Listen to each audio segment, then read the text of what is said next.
We had a 3.6 magnitude earthquake striking Los Angeles today. Thousands reported feeling it, over 3,600. Of course, this is the area of the San Andreas Fault. We'll take a look at this, but the whole area of the Los Angeles area, and we're going to take a look at the frequency map. Even the Garlic Fault has been shaking. San Andreas, Southern California, San Andreas part of the fault has been jostled quite badly, I would say. 3,641 people reported USGS as having feeling it. We don't have the quake alert information because, of course, the quake alert only goes on if it's a 4 magnitude earthquake or higher. But the whole of the Los Angeles area has felt it. Let's take a look at that. I wouldn't be surprised if the whole of the Salton Sea has felt it, and even down to Tijuana, San Diego, as we'll see from the shake map frequencies. As a matter of information, I've included a simulation of the area with a 7.8 magnitude earthquake. Again, this is only a simulation. This is not what has happened, of course. But you'll see that the earthquake here starts from the Salton Sea area, heading up towards Ventura. And you'll see that as it comes into the 3.6 was a simulation. That was real. The 3.6 was real in Los Angeles. Okay, so that actually happened. She's doing a simulation right now of a 7-point earthquake. She's about to do it to see what happens. 129 second mark.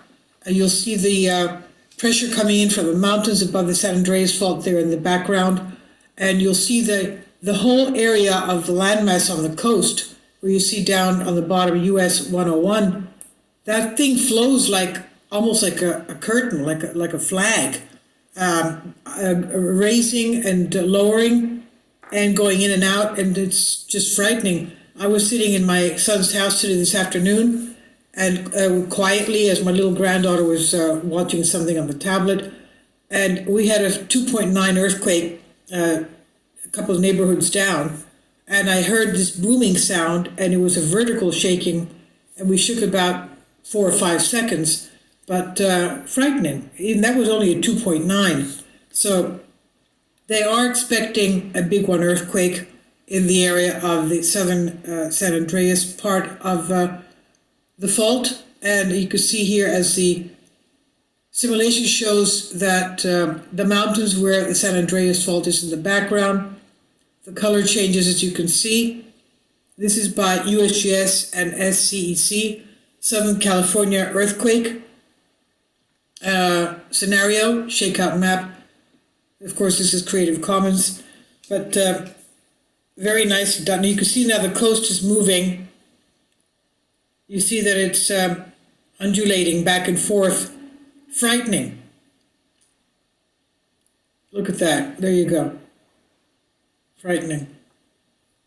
And then the color changes as well, as you can see, the intensity of the earthquake.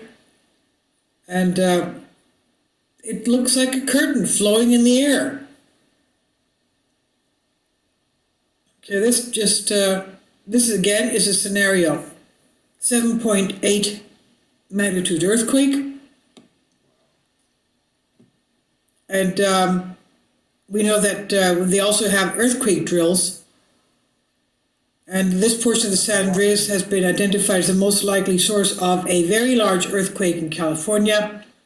As part of the earthquake drills, computer simulations of ground shaking from the scenario earthquake were constructed through the collaboration of USGS and SCEC, Southern California Earthquake Center. And in the scenario, it ruptures about 186 miles of San Andreas from Bombay Beach in the Salton Sea area to the edge of the Salton Sea to the Lake Hughes northwest of Palmdale in the north. Kindly support my Patreon account. The daily posts are 5 videos daily, and they are totally different from what I have on my YouTube channel. Thank you so much for your support and that you find all my content so interesting. You'll find the Patreon account details in the description box. Okay, so this is our 3.6 at a kilometers, 17.1 kilometers, about 12 miles down, and 3.6 on the 20.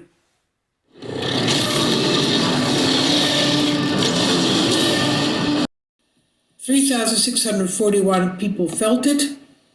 As we can see, let's go to our frequency. Here we are. Okay. Let's go to the topographic. You can see where we are. That's Los Angeles right there. San Francisco, the San Andreas Fault. This is the Hayward Fault. And this is the Garlic Fault right there. Let's go back to our aerial. Okay, you can see it just right there. And going in a little bit, the whole of Los Angeles area. Let's put in our population, the population density, and the aerial so you can see it better as well.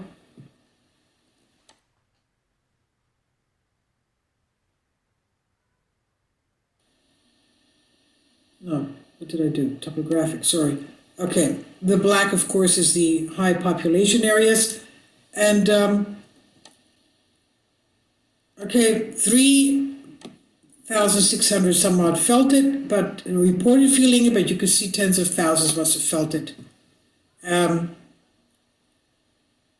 Okay, Santa Barbara, Santa Cruz, I can't see the names, but okay, this whole area, of course, has been shaking.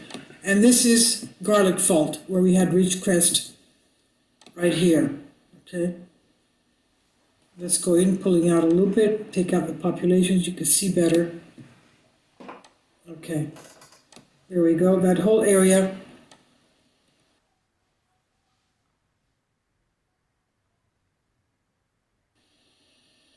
Of course, they stop, USGS stops that square, but you could extrapolate to see how much has moved. Fresno, Las Vegas, I don't know, maybe they even felt it in San Francisco if they were sitting quietly like I was today. You know, my son was downstairs, but he didn't feel it, and I did because I was sitting quietly. So this is, of course, a 3.6, much bigger than the 2.9 that we had. But if you see the video before this one, it has to do with rainfall predictions. They're saying they found that not only for Kilauea that they studied, but also other volcanoes, because of the rainfall, the areas tend to slip, the rocks tend to slip. The same thing happens to the volcanoes. But let's pull out a little bit to see what's happening here. Okay, and we're also expecting, oh, what's this? This is Utah.